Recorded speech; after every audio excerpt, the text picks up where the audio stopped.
Adam Lane Smith, welcome back to the show, round two. It's such a joy to have you back on, and we've got some fun things to talk about today. I've been looking forward to this one. This is going to be spicy today. Let's do it, man. Spicy. I love it, man. So we talked a year ago, and so funny. I've been posting on TikTok recently, something that you're very familiar with and big on. And one of our videos that we did together went what I would call viral, and it got over 1.7 million views on my channel. You've gotten over a million on several of your channels. I think we counted just off air here that we've gotten about 5 million views on this clip alone. And some of my listeners aren't on TikTok or social media, so we're going to take a second and listen to this clip. Check it out.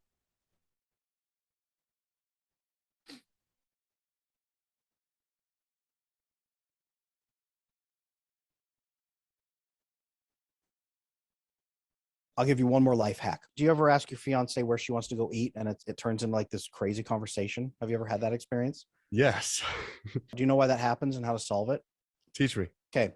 So it happens because you throw out there, hey, where do you want to go eat? Their brain starts running like this, thinking about like how to give you the best experience and give both of you the best experience for the relationship.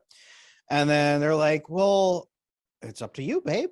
Wherever you want to go, I'll just be happy as long as you're happy. And you're like, how like, no, what do you want to eat? Tell me, woman. And it turns into this like gladiator death match. The best thing you can do is say, hey, babe, let's go get something to eat. I would like to go blank or blank. Either place is fine with me. Of those two, which one sounds best to you? And her brain will say, he'll be happy either place. The pressure's off. We'll have a great experience. But you have to make it clear you will be happy with either experience. Adam, talk to me about that clip, man. Why is it so important, and why did 5 million people watch it? You know, that's something every couple pretty much has been through of where are we going to eat? If you check the hashtag on TikTok, where to eat is a gigantic, ridiculous hashtag. And the joke is that if there was ever a restaurant called I Don't Care, that's the restaurant every human being would eat at in that entire city. It's something that we fight about so much because when we get hungry, we all have different cravings, and then we have different cravings emotionally and different cravings. It's something every couple has been through. Where do you want to eat? Until eventually you just leap out the window and find something to eat on the front lawn because you're so hungry from fighting for 10 hours about where to eat. One thing I used to ask my wife when we very first got together, she was had difficult time making decisions. And I'd get up and it would be lunchtime. I'd say, all right, have you decided where you wanted to eat dinner last night? And it's something that we all have lived with. And when people hear that, they love it, man. It's 5 million views of people loving it now or not loving it in some cases. And that's a good point. We've seen some comments. This is the first video I think that I've had that has gone what I would call viral, and the comments are interesting. I kind of broke it into three people, Adam. I thought the first people were, "Amen, thank you so much. This is exactly I'm sending this to my husband." Part two was, "I just want them to make a decision for me. Why are you even asking me?" And then the third one I thought was interesting as well was kind of this harsh, "No, that's not how you talk to your significant other. That's how you talk to your child." What were your thoughts on the comments? So number one, I was glad that a lot of women, it did resonate for them and it did alleviate some of the anxiety, some of the pressure. That was exactly the purpose of that was, hey, here's a tip that can help you as a couple. If this is what you're dealing with, take care of it like this. And some couples just resonated it with it. Some guys said, this is amazing. Thank you for saving my life. And some women were like, yes, you nailed it. Thanks. Like that was the crowd. Definitely that's going to work for. We also had, like you said, though, the crowd pop in of women who were saying like, I am exhausted from the mental load of making decisions all day. Why can't he make even a single decision? Why doesn't he care? Why should I have to pick where we eat? Can't he just stand up for once and make a choice? It was like brutally harsh. And I didn't read those as brutally harsh to us. I read that as brutally harsh to the man that they have been living with and something they wish they could say to him. Because there are so many wives out there who are utterly exhausted from feeling like they are carrying the entire mental load of the relationship. I have a book I wrote from years back called Exhausted Wives, Bewildered Husbands, talking about the woman having to carry the entire burden of the relationship while the man like steps back, tells her everything's her fault, everything's her problem. He doesn't want to do the emotional investment, and he doesn't take anything seriously till she is so angry and burned out. She's just done. I've treated that kind of couple, unfortunately, thousands of times by now. Yeah, isn't it interesting? Sometimes we think as men, and maybe some of this will be personal, some of my own experience, but sometimes we want our wives or significant others to be happy. So we want to ask them places like, where do you want to go? I'm trying to help you here. And in reality, sometimes they're like, look, I don't care, just make a decision and we're just gonna go with it. I'll be happy either way. That's 100%. And sometimes it is time to step up and make a decision. Sometimes it is. If she's had a long day, just pick a place and take her out. And if you are a guy who's not stepping up in the relationship, make sure that you start that, because I will warn you, that's one of the biggest causes of divorce that I've seen is the man not just not making decisions on where to eat, but leaving his wife utterly exhausted and spent by the relationship and unfulfilled, unnurtured, and telling her, "You're over emotional. I don't care what you're saying. This is just too much. You're just whining," and just pushing back endless battles. Dudes, like, number one, step up.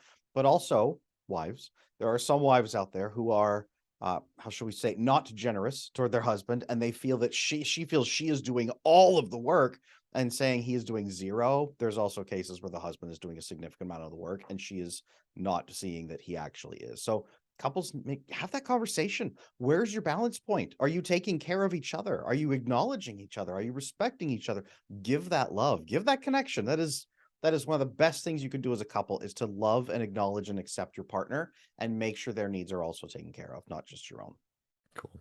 Since we last talked, I've got a lot of new listeners that maybe haven't caught our first episode. But so before we dive really deep into some of the stuff that we're going to go into today, you're an attachment specialist. For some people, that's a new word for them. So before we get too deep, can we just set the table on what does attachment mean? What does it look like? What doesn't it look like? 100%. Attachment is the way that you connect other human beings to give and receive love. It can be secure if your parents raised you to believe that you're going to be loved, that you don't have to fight for approval, that you don't have to protect yourself against other people. But generally speaking, you can work with them to get your needs met, share what you need, talk, feel it out, and say, okay, we're going to work together and negotiate, take care of each other's needs. No one's exploiting anyone. It's a very easy, comfortable system where you can relax and enjoy that life and those relationships.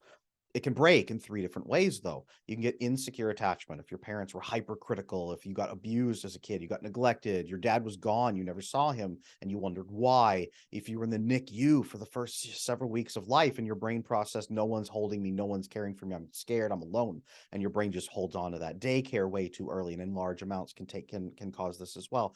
All kinds of issues can cause attachment issues if your brain doesn't say, I am loved by other people and they will love me and care for me and work with me in good faith. The brain can either split and say, it's all my fault. There's something wrong with me that makes people reject me. So I have to earn approval. I have to be perfect all the time. I have to make sure I never make mistakes. I need to make sure I'm never exposed as a fraud. I have to make people like me by doing nice things for them. Otherwise, they will abandon me.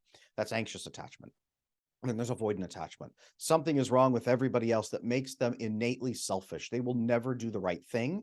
They only act properly when I make them feel good first. So their happy meter is full. Then they will begrudgingly do the things I need them to do, or they will begrudgingly be moral people. Otherwise, they're going to turn on me. They'll betray me. They'll hurt me. I can't open up because people use it against me. I have to stay safe by managing other people or keeping them at arm's length. That's avoidant. Then the third one is a blend of the two, where you got really hurt over and over and over. It's called disorganized style.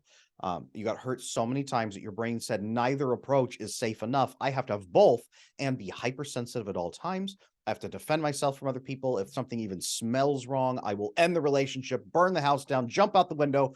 But then you feel bad and you miss that person. You realize, wait a minute, maybe that wasn't rational. So you kick in the door and you with a box of chocolates and say, I'm so sorry, please take me back. But the house is still on fire. And the other person is now mad at you. And then you're trying to re-acknowledge the relationship while it's still burning. That's the disorganized style. And the extreme outgrowths of these would be personality disorders, which is what therapists usually learn about. Most therapists don't learn about attachment styles because they're not diagnosable unless you're like early baby childhood, and most therapists don't get that much of that training. So most therapists don't understand attachment. I was a therapist for years and years. I've been training and studying and doing all this for 15 years now.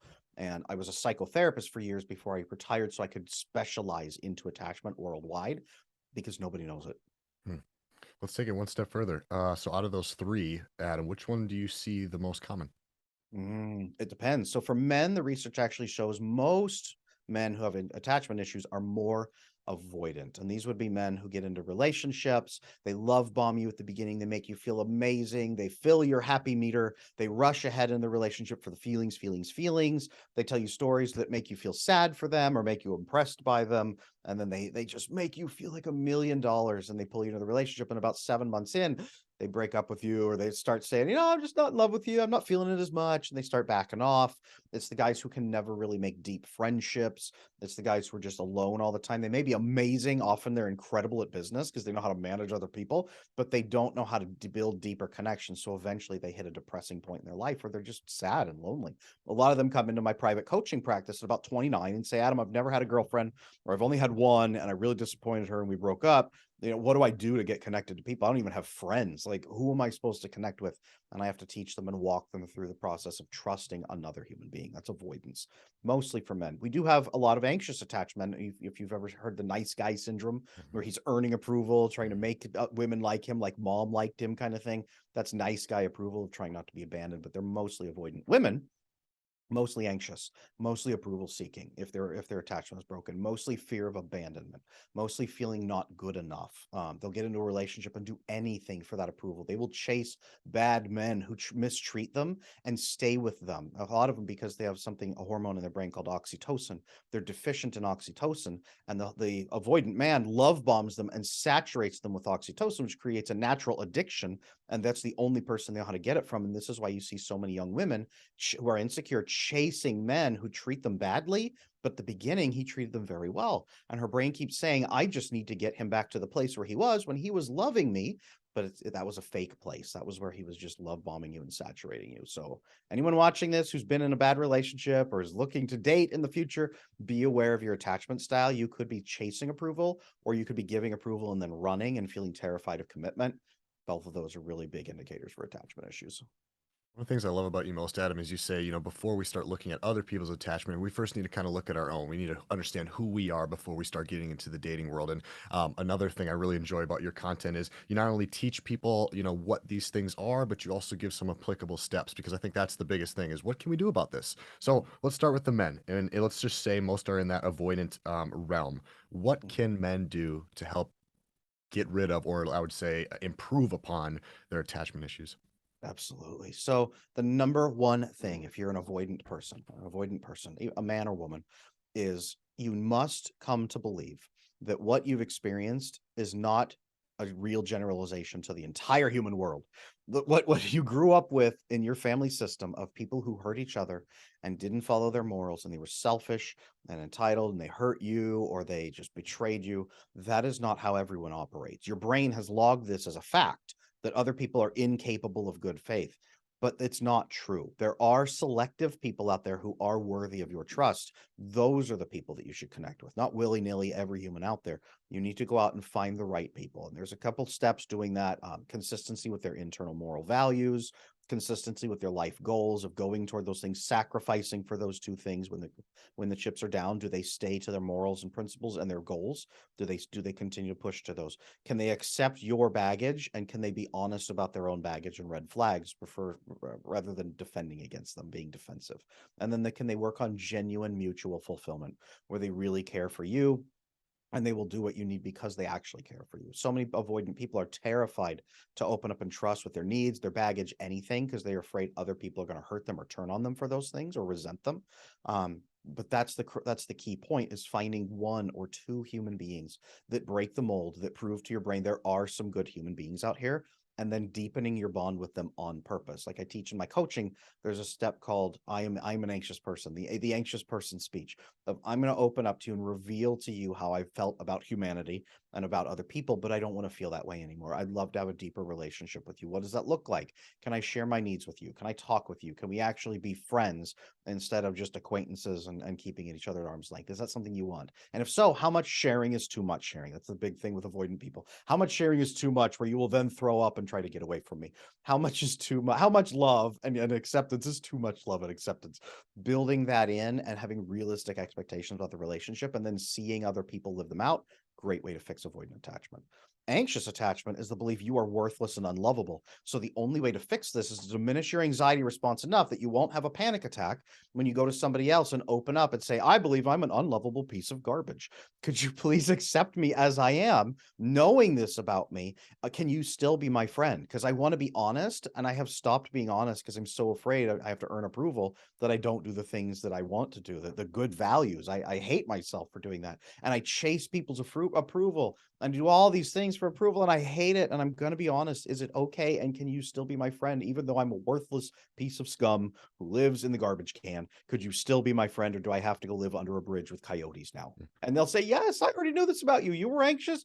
It's all good, and they will love you, and you'll release oxytocin, and then as you generate that oxytocin, it fixes your security gap that other people were using to manipulate you, and you start feeling accepted. That begins healing that insecure attachment style of the anxiety piece. And as you do that, that right there is what heals it. The disorganized style, you can sabotage in both directions, so you've got to open up with people and share, hey, this is what I do. I may sabotage. If you see me sabotaging, here's something you can gently call me on, and understand that this is how I'll take it on.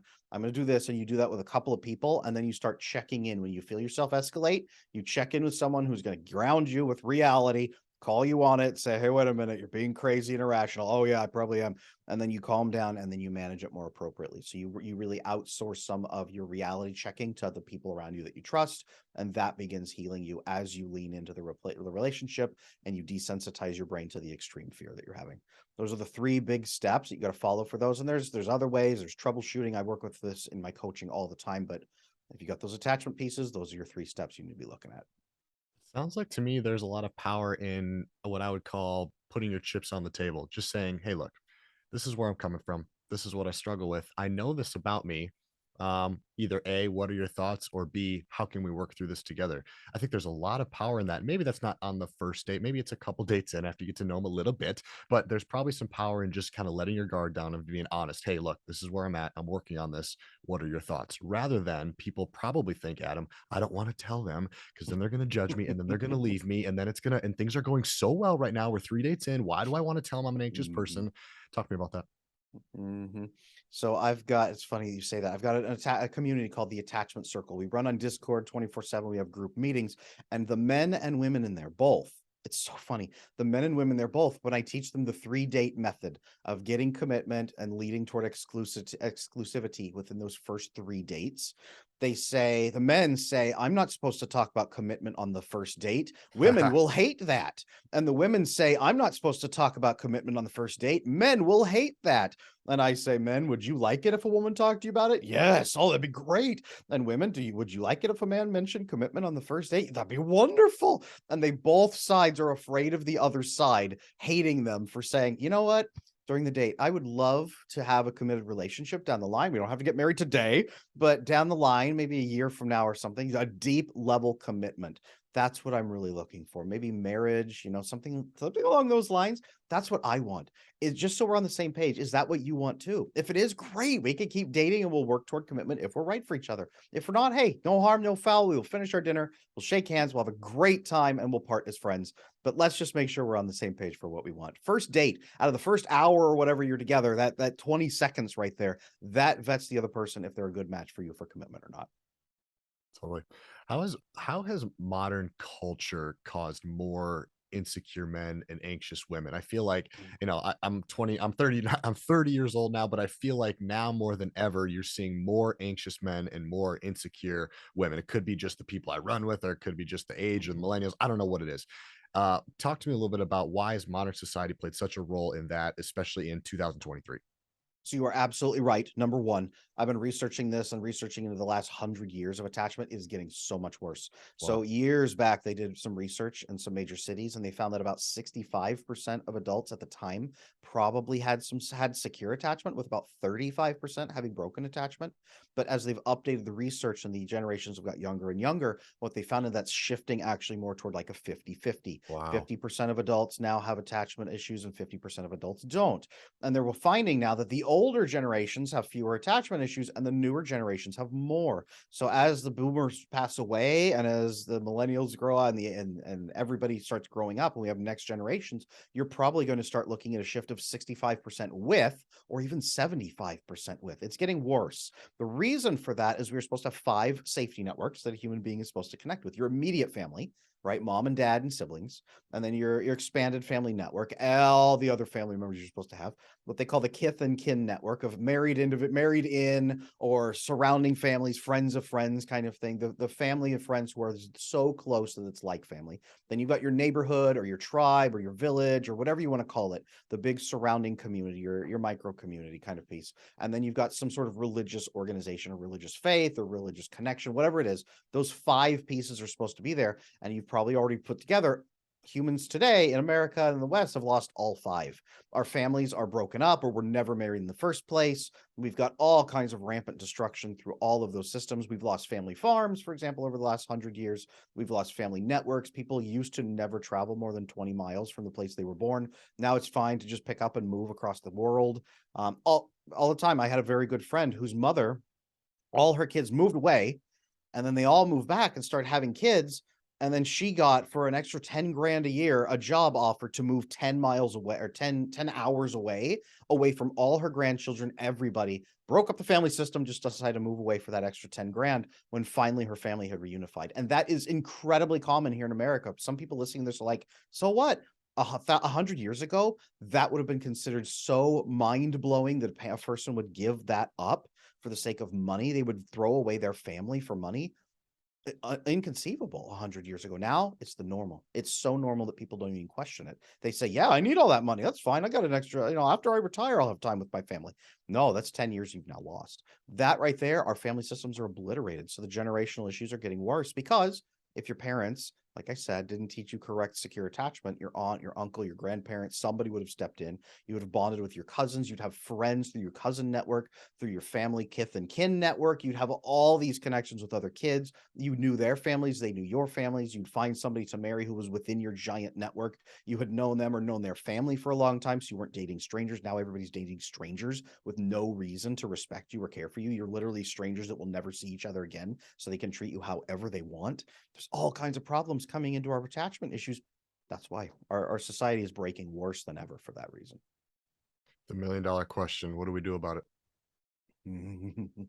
Number one, every single person needs to start fixing their attachment and understand how absolutely vital this is to the entire human experience. If you don't have good attachment, you're also probably not going to have sufficient oxytocin, for example. And then you're going to, as you spiral down with very low oxytocin, you won't have sufficient gamma aminobutyric acid. This is a inhibitory neurotransmitter released when you have oxytocin supply that suppresses anxiety and depression symptoms, and it makes it easier to sleep at night. It helps you produce more melatonin. It does a number of things. But also, when you have both those in your system, it suppresses cortisol release and stress. When you have high cortisol and you aren't being able to suppress it, your body just completely starts shredding. So you get medical problems, chronic pain, mental problems. You need medications. Like some of my clients that I used to work with in therapy systems, 27 different medications, massive, massive attachment issues. And I would work with them when they were in their 70s toward the end of their life. After a lifetime of it, body was in shreds, family was in shreds, mind was in shreds. Their whole life had just been endless pain and struggle. We started fixing their attachment, and all of a sudden they felt better than they'd ever felt in 70 years, and were able to come off some of those medications. That right there, as you fix your attachment, you don't need all those crutches, and you start healing and you say, wow, this is how I'm supposed to feel as a human. If everybody starts doing that and then people start connecting and forming some of those networks again, right? I've got my private community of people just barely starting to do this, but you form connections with your family, you form pseudo families, you have a couple of kids, you raise them with good attachment. I've got 4 kids, I'm raising with good attachment. We reshape the future into intentional attachment systems that protect it rather than just shredding it for the sake of cash. As we do that, we start changing the future. So learning about your own attachment, number one step. I'd like to take one step further on anxiety. And what I'm hearing more is obviously people are becoming more anxious, but then just the term social anxiety is becoming more and more prevalent right now. Can we take a step further on why is anxiety so popular now? And what can people, honestly, Adam, what can people do about it? What can we do about it? Anxiety is popular so much now for all of those same reasons. When your hormones are off from Mhm, broken attachment and broken mhm. relationships, you feel alone, but humans aren't also meant to be alone. We're supposed to have those five networks of safety people who will protect us if something goes wrong. Now we are alone in a sea of strangers, and we think that we have to get approval from people. We have to perform endlessly. So our safety is now based endlessly on performance instead of health of loving relationships. Humans aren't meant to live like this.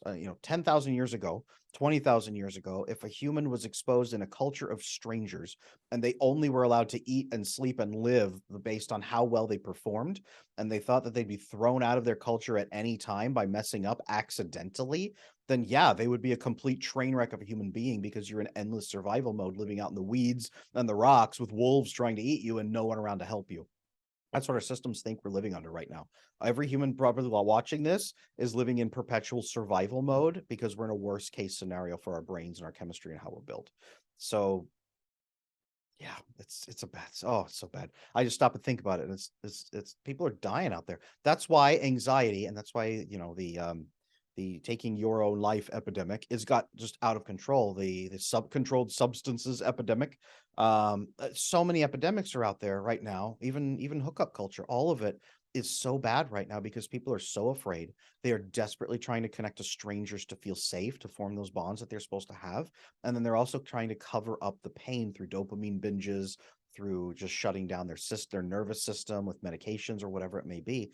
But also keep in mind, if you have anxious attachment style or avoidant attachment style, every single social interaction now is an experience where you must perform perfectly or you are going to get hurt or abandoned. So many people who say, I'm an introvert, I'm an introvert. Well, no, you're not an introvert. An introvert is somebody who prefers time to themselves because they recharge that way, but they're not utterly destroyed by having to place an order over the phone. They're not utterly obliterated by 5 minutes with their best friend. Going to school should not wreck your day or your entire life because you cannot function by having somebody breathe in your direction. That is not an introvert. That is somebody with massive, massive attachment issues who is so afraid of making a mistake and getting hurt that they can no longer function effectively. That's what that is. Why do you think anxiety runs higher in women? I'm not convinced that it runs higher in women. I'm wondering if it's more expressed in women. Number one, because women are able to express it. The different sides of the brain, we have our logical side and our emotional side. And the male brain goes back to observe and forward to act upon. The female brain goes back to observe and then back and forth to process. And as we have emotional agitation, our logical brain diminishes, our emotional brain escalates like this. Women often intuitively go to each other when she is escalated and her friend is more logical and calm, and they will process it together and say, I am really scared about this. I'm really scared about this. Should I be scared about this? What about this? And the other woman will help her process it through and say, logically, you shouldn't be scared about this. Here's what you can do. Here's some help. I'm here to help you. You hug. You say, I'm so sorry you're going through this. And it helps relieve the anxiety and stress.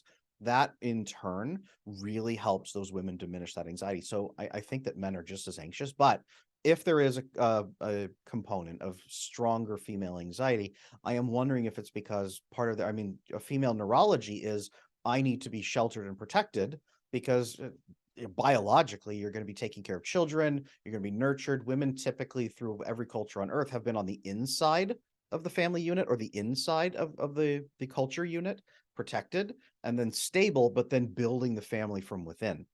They're stabilized and kept safe so that they can build and flourish and create networks and take care of everybody else in the tribe, whereas men are on the outside and then they have to protect and build the frame that everyone else lives in, so they're more exposed and more used to being exposed among strangers and brushing up against strangers. If you have a culture where women are entirely like, hey, all right, you're 18, get out of here, go live among strangers, try to find a husband that you've never met before with no connection. Hopefully you don't get attacked and mauled in an alley or something like that, or murdered or whatever, on the news. Hopefully you'll find you. And also your dad has never really loved you and your mom doesn't really like you and you can't talk to any of your family. And like she's utterly alone out there. Absolute worst case scenario for a woman to be out there like that. That is biologically, not that they can't handle it, but biologically, hunter gatherer brains, that woman would die. That woman is not going to survive. Men, Maybe we have a chance, right? We go out in the wild with a spear, we find other people and kill them and take their stuff, or we go out there and hunt a mammoth and bring it, drag it home by the trunk. We are used to a little more used to going out, but we're used to going out with our connector friends, with our tribe. We're used to not maybe not going out completely alone, but we are used to going out. If there's a component of more anxiety, I would say it's because women are so utterly alone, they feel naked and exposed before the entire world. Well said. The anxiety talk brings me to a quote that you said. You said that it's okay to be sad. That doesn't mean you're depressed. It's okay to be worried. That doesn't mean you're anxious. It's okay to experience trauma. That doesn't mean you have PTSD. Not everything is a diagnosable issue. And I feel like now more than ever, people want to jump to, I see things in spectrums, and people want to jump to one end or the other on these spectrums, including anxiety. Talk to me a little bit about why not everything is a diagnosable issue. If it's a diagnosis, you are safer because you can wave a flag and say, "Don't attack me, don't criticize me, don't hurt me. I have an issue that no one else can argue with because look, I have a piece of paper right here that says I have this issue, and that means that I am limited, so I cannot do the things that you want me to do. Please don't hurt me." That's the diagnosis. People running to a diagnosis feel safer because I hate to say it this way, it excuses them from having to do the work to fix it or overcome it because so many of them don't believe they're capable of doing the work of fixing it and overcoming it. They're not lazy. They just don't believe they themselves are capable of it. It's usually the anxious attachment people who have that. And again, they believe they are utterly garbage. So having a diagnosis and saying, okay, this one part of me is not totally worthless. I have a name for it and I can't be blamed for that one part. So Right. I don't have to feel as bad about myself. It's that kind of safety. That's what I believe people run to a diagnosis for because I was a psychotherapist for years. I would diagnose some people, they would fight it tooth and nail. I don't want a diagnosis. That's stupid. Get out of here with that. No, I just had some problems. I'm not having those problems now. And they would fight the diagnosis. Some people would say, "What do I have? What do I have? Please tell me what I have. Can you write that down so I can show it to my mom? Can you print this off so that I have this as proof? Can I take this to school and show my counselor? Can I like it for many, it's a safety net of don't hurt me. Here's my reason for why I am so scared." And it's a little bit easier on them to say, "Hey, I am an anxious person," versus "I have some anxiety." That's a very different thing. You start wrapping your identity in this stuff, man, and that's when Yeah. things can get real dangerous. This is who I am. Well, and when you teach people that you have a diagnosis and it's never going to change, we have the disease model here in the West of I have an anxiety disorder. I have generalized anxiety disorder. I will have it for my entire life. My brain chemistry was wrong when I was born, and now I must take these medications that this company has created in the last 30 years so that I can feel better every day, barely enough to function. This is a basic biological thing that is completely normal that everyone should experience. No, that's the disease model that is not correct. I use the response model. So all those diagnoses in the DSM-5 manual, like almost every single one, is a response to the attachment and fear and environmental struggles that you grew up with. If you believe you are innately unlovable and no one will ever care about you, of course that's going to ratchet up your constant chronic anxiety level. Of course you're going to be at greater risk for depression symptoms later on when it feels like everything's hopeless. Of course, if you get traumatized and you have a trauma, you are going to get stuck on it because your brain will say, "How do I make sure this never happens again? I can't. I'm naked. I'm afraid. I'm alone. No one will ever help me." Then you start into the PTSD cycle. Of course, your brain is going to escalate out of control when you're terrified and you feel like you have to perform perfectly, but you never can. And you get trapped in an endless paradox of eventually I'm going to destroy my life and everyone will hate me. Of course, you're going to cycle up into hypomanic or manic episodes into bipolar territory. I've worked with doctors who refuse to medicate bipolar under certain ages because they believe it's purely a Mm. behavioral issue based on that response model back to attachment. There's doctors out there working like this, but we use the medical model in America of it's a chemical imbalance. Take this medication for the rest of your life. That will have side effects. So take this other medication. And then when you still don't feel good enough, take this additional medication and then sit here and watch your television and your Netflix. We will take care of you through disability checks. Just sit there. You are helpless. Continue to vote for us. And that's what we have here in America is that system. Unfortunately, it doesn't have to be that way. So giving someone a diagnosis shouldn't be the end of their life. It should be the beginning of their recovery pathway so that they don't have that anymore. Well said. I promised last time we didn't get to some of the stuff for the single folks out there, and I had some people say, "Hey, man, why didn't you ask it?" So I want to get to just before we move on to some of the Let's do parent it. stuff. You Let's wanted to do it. talk a little bit about how to find a loving girlfriend, and I would like to add also boyfriend. So how to find a loving girlfriend and a boyfriend. Talk to my single folks out there. 100%, man. I will say, as much as I work with relationships, by large, the majority of people who come into my coaching practice sign up with me to learn how to find a loving partner who's going to Cool. care for them and nurture them. So I largely work with single folks, both men and women. A lot of relationship help, but single folks, I mean, they're everywhere and they're hurting and they're afraid and they're alone, but they want to be loved and they don't know what's okay to ask for. So 3 dates. First 3 dates are so much. Vet them for commitment on the first date. Second date, you go in and state your goals and your principles and what you are living for, and you compare those two things. Hey, who are you as a person? You don't have to say, these are my goals and these are my principles. I'm reading them off of this card.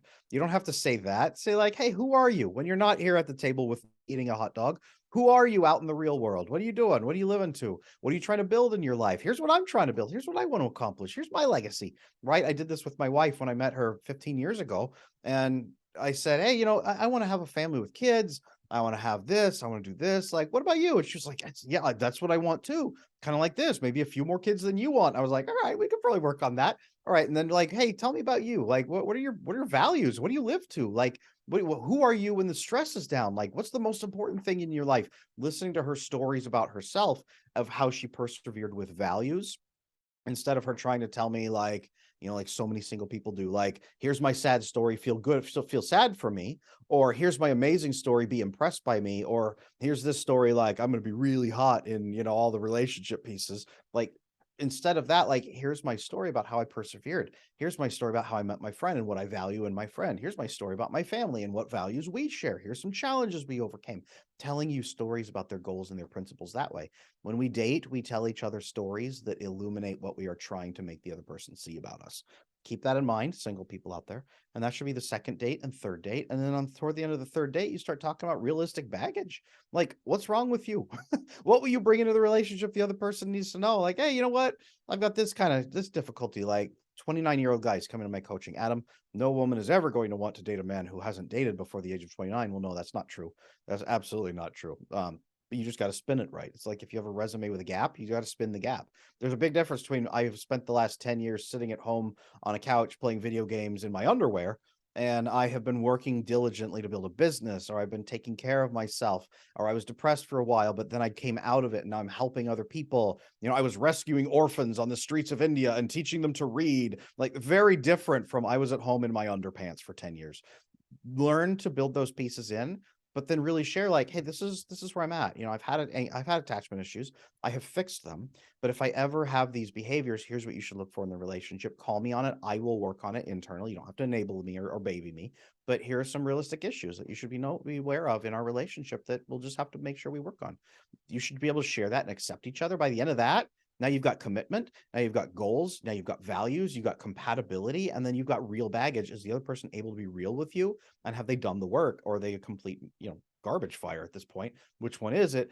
Are they managing the red flags? Are they accepting of yours? Okay. Then you say, hey, you know what? I would love for us to be exclusive. Like, let's make this happen. We're both looking for commitment. Let's be a thing and let's test this out for the next year and see how we do. If at a year we're good, maybe we should just get engaged at that point. Like, let's test each other through stress to see what it's going to look like through the next year, and see if we're a good match or not. We sound like we are. You get exclusive at 3 dates, then you lean into the relationship. It's that simple. And there's special methods for where to find the right partner and how to filter for them and how to use your network, your local network, to help you with that. But that's the process. 3 dates. Take care of yourself that way. Don't date for fun. Be curious to hear what you have experienced and heard are what are the biggest mistakes people are making within those first 3 dates. Obviously, we know now what the good looks like, but we got to talk about the bad too, because I think that's what we can probably all relate to. If we're still single, we're probably making these mistakes. So, what are some of the mistakes you're seeing Mhm. people make? Mhm. So getting too intimate way too fast and flooding with the wrong hormones and flooding with feelings, and it overwhelms you, so then you don't wanna check for compatibility because you might lose the other person. That's what love bombers will do to you. That's what manipulators will do to you, is move as fast as possible into the physical, make you feel great, then you're too afraid to challenge things because you might lose the other person. Number two, not stating what you want right up front. Most women don't do this till they're in their mid 30s. And they say, I am tired of dating for fun. I want somebody who actually has my values. So then she's 35 out there trying to find a husband to start having kids with, that she wanted, 10, 15 years ago, but she was too afraid to ask through all of the relationships she's had. So if there's any young women out there right now, Tell people right up front, hey, I am looking for commitment and a family. And if the guy says, yeah, that's great, I want that too. Well, okay, cool. Verify that. Don't ever take that's number three. Women take men's word way too seriously. Men's word is good if he's a good man, but you don't know that right up front. If you don't know, if you haven't known his family for 15 years. So if it's a stranger, look for his actions. Hey, okay, you tell me you want a family. That's awesome. What have you done in your life so far that's conducive to having a family? What have you done to build a family? What have you done to build a platform, a stability, a house, a like whatever? What are you looking? How's your financial prospects looking right now? What's your stability like? You don't have to have $10 million, but is your life conducive toward building a family and commitment? Or are you just throwing that at me right now because then you're trying to rush me into the bedroom? What is it? Which one is it? That's what you need to be aware of. If he's just trying to flood you with feelings and agree with everything you say to love bomb you, don't trust his words. Just don't. Women don't ever trust a man's word until he's proven himself through his actions. That's when you trust his word. Women trust in reverse. They trust his word first until he proves himself wrong. Trust his actions. You have a quote that says, "The best couples have business meetings to discuss the state of their relationship.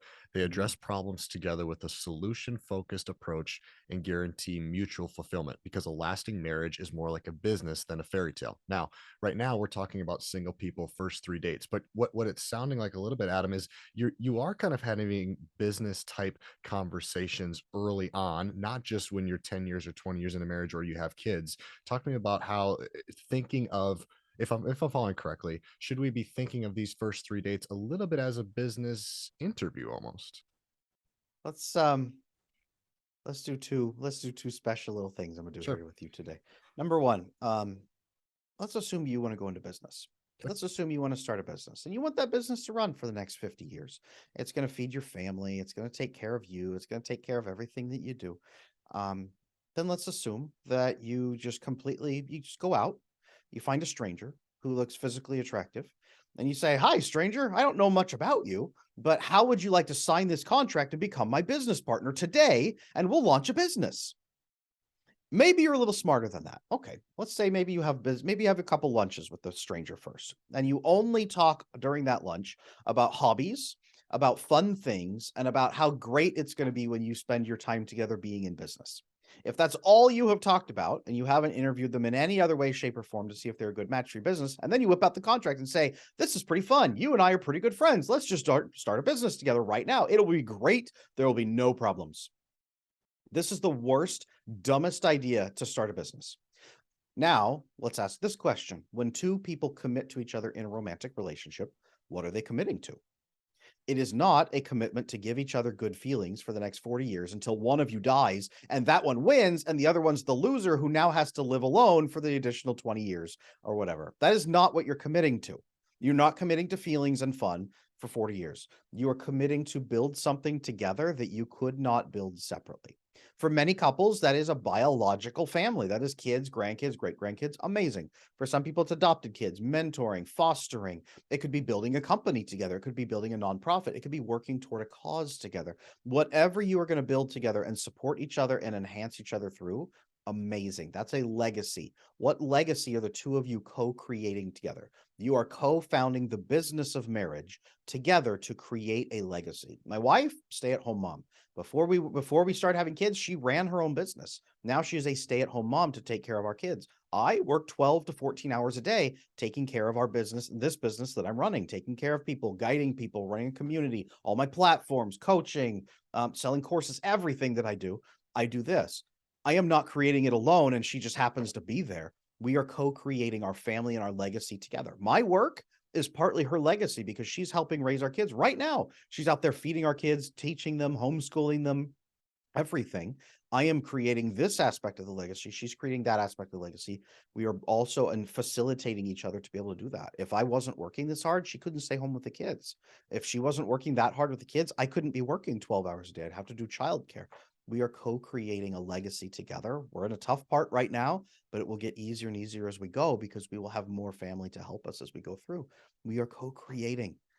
Build that way. That's why you don't just jump into it for feelings and say, "This will be fun." You don't just check if your partner has the same hobbies as you. You don't just check if it's fun to be around them. You need to have serious conversations that can break you up so that you can challenge and see if you're a good co-founder for a business or a stupid co-founder for a business. If you were tuned out the last minute to 3 minutes there, turn it back and listen because I think that 10-minute little piece there could save you 10 years of your life. That's so great. 100%. Okay, I want to move on a little bit here and talk about parenting. And this might be the next reel that goes viral. You talked about your kids and how you don't, let's see, my wife and I never baby talk to our kids. We use full sentences and a wide vocabulary, including complex words. My son is 3 and can carry a full conversation. Adults at family gatherings are shocked at his social aptitude. My daughter isn't even 2 and she uses 4-syllable words. Let's start there on the parenting conversation. So that tweet was from 3 years ago. My son is now 6 and can't speak. No, no, he's 6 and he's reading, he's ahead in all he's 6, he's in 1st grade, but he's doing 3rd grade level work. He reads, he's loving it. He's better at math than most adults, frankly, in modern world. Um, this right here has made so many people angry, and I got news articles written about it. And Ah, here's what we need to understand okay. is when you just baby talk at your kids, there's when they're 2, 2 months old, you can mimic some of their noises back to them. But when they're a year old, when they're 2 years old, they're 3 years old, you are giving them the tools to speak as adults, and you are teaching them the proper language. Now you can teach them a crap language of meow meows and all that, and you could make these weird noises, and you could do that with them. And is it okay once in a while to play? Maybe. But you need to be teaching them the proper words. That's literally what you're doing as an adult. You are teaching small adults to become apprentice adults and then master adults, or you can hamstring them by just treating them like fun pets for the first few years.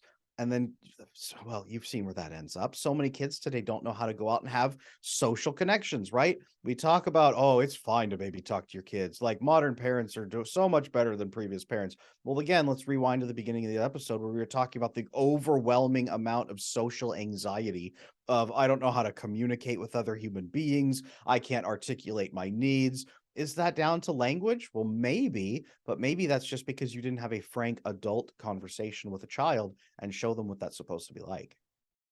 What's the pushback on that? Why do people push back so hard? Well, why was it so controversial? I mean, I saw there was like good morning news channel of people like Mhm, really getting after you on this. mhm. Why was there such pushback?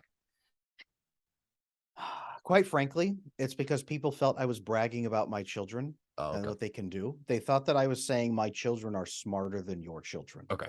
Is Sure. a lot of what it was, and that wasn't the point at No. all. The point was if you guys invest in your children the way I have invested in my children, and my wife has invested in our children, they are capable of so much more than we give them credit for.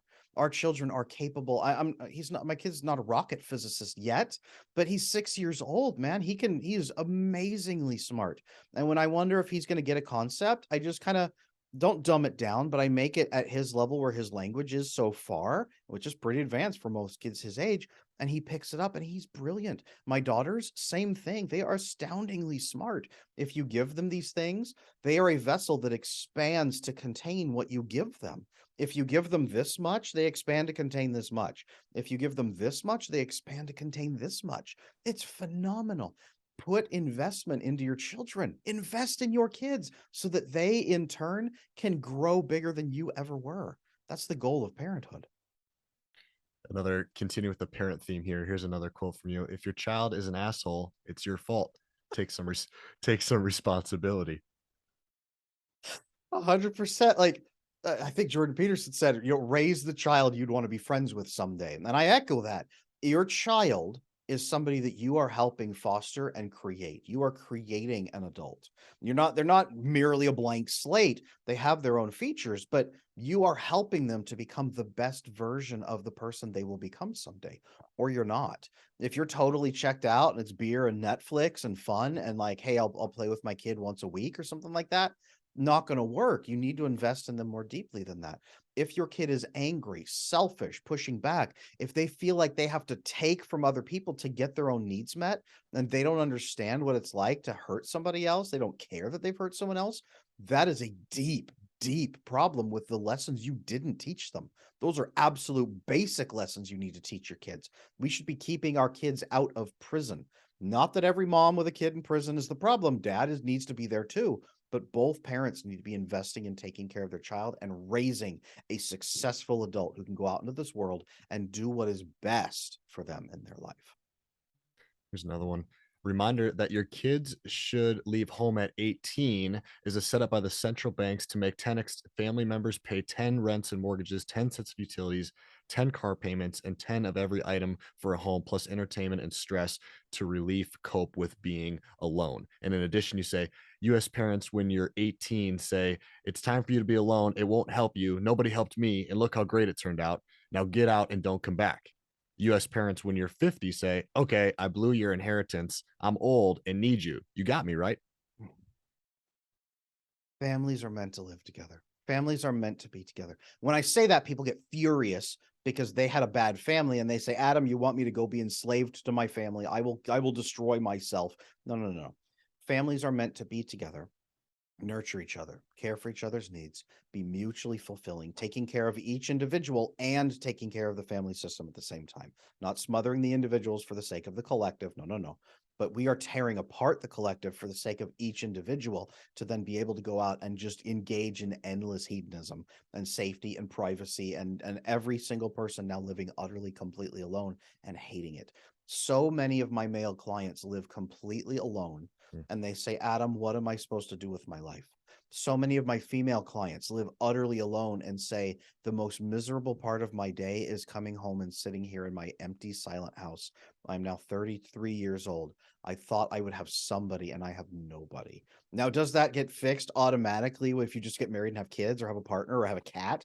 Not necessarily, because as many young couples discover, now it's really hard to raise a child and have to take care of everybody with just two parents, one of you working or both of you working, shoving your kids into daycare. Daycare also, they've shown, has bad mental health outcomes for a lot of kids. The research proves this in a long study over 20 years of research. They showed it has bad mental health outcomes for kids when you dump them into daycare. It's a brutal system. Families are meant to stay together. Do you have to live in the same house? Not necessarily. Could you live in neighboring houses? Could you live close to each other? Or you have those safety networks, right? Those five networks we're supposed to have. Can you use family can you use neighbors in place of family, friends in place of family? Yes. Humans are meant to have systems that we live together because we are always going to need each other. Now, our culture says, get out, have fun, right? The GI Bills after World War II, every GI could have a home. And then we had Mommy's Little Helper. Valium came along and Mommy's Little Helper to take her nerves down as she had to endlessly do all the work herself alone that 10 women could have been doing in a family network. No, one woman now individually has to do every single thing and completely bury herself in work every day and then have a husband come home and be like, "Hey, all right, what's for dinner?" That is not the normal system. That's not how it's supposed to work. We are supposed to be in close, close, close networks that love us and people who care for us. What People about the need to import? remember that. What about the importance of just having a roommate? Maybe it's not a family member, maybe it's not a significant other, but living with somebody. Because what I'm catching here is that you're talking about family would be ideal, yes. But let's Mhm. say going to college, or let's say you're moving away, whatever it is, living alone in a studio apartment versus just living with somebody. Tell me about that. It is absolutely crucial that we have human beings around us that care about us and that we can work with. So, having a roommate that you have completely no connection with may be slightly better than being alone, but maybe not. Having a roommate who's completely irrational and flies off the handle whenever you ask them to take care of their dishes in the sink, probably not. But we are going to have to go back to a system where we have at least pseudo families where people are not utterly alone in these gigantic skyscrapers where we just slot people in and say, "All right, go live there alone for the next 30 years. You're on disability. No one's going to really check on you. It's all right. Just kind of do your thing until you die." That's the reality of what people are being funneled into now. When you drive through major cities, you see old, like large, unpainted buildings. A lot of those, the unkind term for them that many social workers use is crack stacks. They just shove people with low income into those who are alone, and the people go in there and use drugs and live alone until they die. And it's a horrible, horrible system, horrible name, but that's the reality of what we are creating is just this endless hive system of lonely people who hate their life. Pseudo families, I believe, are going to be a big chunk for the future of people connecting, building those family bonds, roommates. Yes, maybe all of you pitch in and buy like a condo unit that has 5 different apartments, but you all live together in a cluster. So it's almost like living in one house, or you form a small village and you take care of each other. One of you is sick, the other ones take care of you. One of you has financial issues, the other ones help you. Like it's not a commune like hippies or communism, but you take care of each other like a village. We're going to have to rebuild villages. One more concept I want to get into with Adam. So, as a mental performance coach, I get into mindset. I work with athletes, and whether it's in a one-on-one setting or when I'm doing programs at high schools, one of the questions I like to lean on is what's holding you back from becoming a better leader or a better athlete. And typically, in my limited time of doing this, there's been a common theme of at least one person in every program or one of my athletes come up to me and saying, one of my major things that holds me back is the huge expectation my dad or my mom has of me to be X, Y, and Z. And it breaks my heart because I'm just, I want to just talk to the parents and be like, gosh, what's going on here? And you feel for this young woman who's just, wants to perform well, but nothing's ever good enough. Now, I've also had this conversation with some people on the other side of the coin, which also surprised me. Kids saying things like, "Yeah, my parents don't really expect anything from me, and because of that, I don't really care if I get a good grade, and I don't care to play basketball, and I certainly don't care to like get uncomfortable and do hard things." So I would love to get your opinion on, and this is a little bit to scratch my own itch when I go out to these high schools and talk to these kids about the power of expectations from their parents, and in two ways. One, it's power of too much expectation, too high, and then it's also power of they got no expectations. They don't give a you know what about what I do or don't do. Can we open this conversation? 100%. So this is something I wrote about in my book Slaying Your Fear, called investing in outcomes instead. There you go. Investing in outcomes instead of investing in relationships.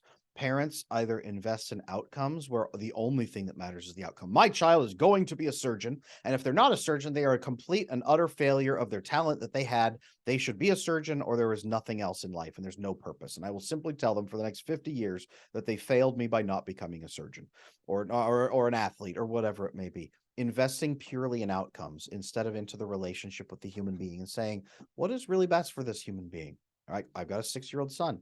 I am not saying you must go out and become a mental health expert and follow exactly in my footsteps and do everything. If he wants to, fantastic. If he wants to do something else, okay, let's figure out realistically what else you are good at and what else you can do. And let's walk you through the pathway of becoming the best version of that. Let's work on that and be realistic. No, I'm not going to say he should go become a unicorn rancher because it's not realistic. And that's some adults, just some grown-ups just do that. Yeah, you can paint butterflies for the rest of your life. You'll be a millionaire. No, no, no. Be invest in your child. But on the other token, invest in your child at all. Get your nose out of your own life and pay attention to the fact that you are raising a human being who has 80 years on this planet that they're going to have to live. They're going to have to outlive you. They're going to have to take care of themselves. They're going to have to do all kinds of things. Teach them to embrace what is difficult, knowing that they have someone loving at their back who's going to take care of them if they fall, if they make a mistake, if they don't do it great, if they have to switch to something else because it's just really a bad fit.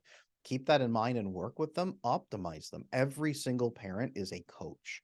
Every parent is a coach, and we must be coaching our kids to get the best version of the life that they're going to live.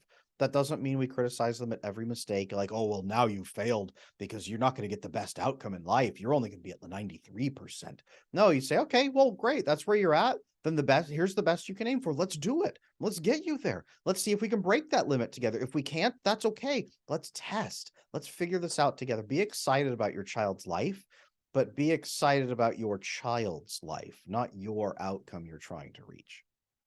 And what about the advice to maybe the athlete or the student that is listening and they're dealing with parents of high expectations or no expectations? Really Mm. tough one, and I'm sure it's very person dependent, but what are your thoughts on if you could speak to them? No expectations is almost harder to deal with because the kid just like flounders and says, what's the point of life? Like, what am I supposed to do? Then they shy away from discomfort. They shy away from pain. They shy away from everything. And they end up just 35, 40 years old. And I get those clients in my practice. Their parents have paid for their coaching sessions because their parents, they failure to launch, whatever they call it. And their parents have paid for their coaching session. And they're like, well, I can only afford a couple, but tell me what I'm supposed to do with my life. And I say, okay, what are your principles? What are your goals? What do you want to accomplish? I don't know. So we have to talk about building purpose and meaning into their life. Find purpose and meaning in life now. What would resonate with you? What would say, yeah, I lived this life. I'm 80 years old. I look back and I have had human impact. Human impact is the number one thing. What human impact do you want to have in this world? Go out and start learning the skills to make it. That is what you need to do. Otherwise, you will be 80 years old and say, I have done nothing and I hate my life. And there's no one around me and I'm all alone and I'm waiting to die. Don't do that. If your parents have overwhelming expectations, here's what you need to do. Number one, be aware that their love for you should not be conditional based on your performance level. And likely it's not. If you ask them, they will tell you that's not the case. So if you It need to just push seems that back, way.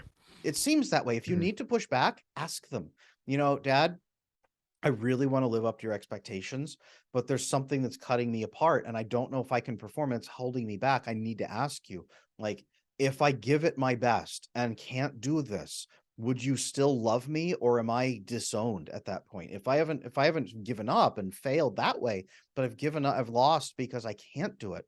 Is your love for me based on my performance or is it based on giving it my best? Which one is it? And those parents will probably be shocked and say, why would you even think that my love for you is based on performance? No, I would still love you. And they'll say, but I really want you to try your hardest. But that's the conversation that needs to be had, is push back that way.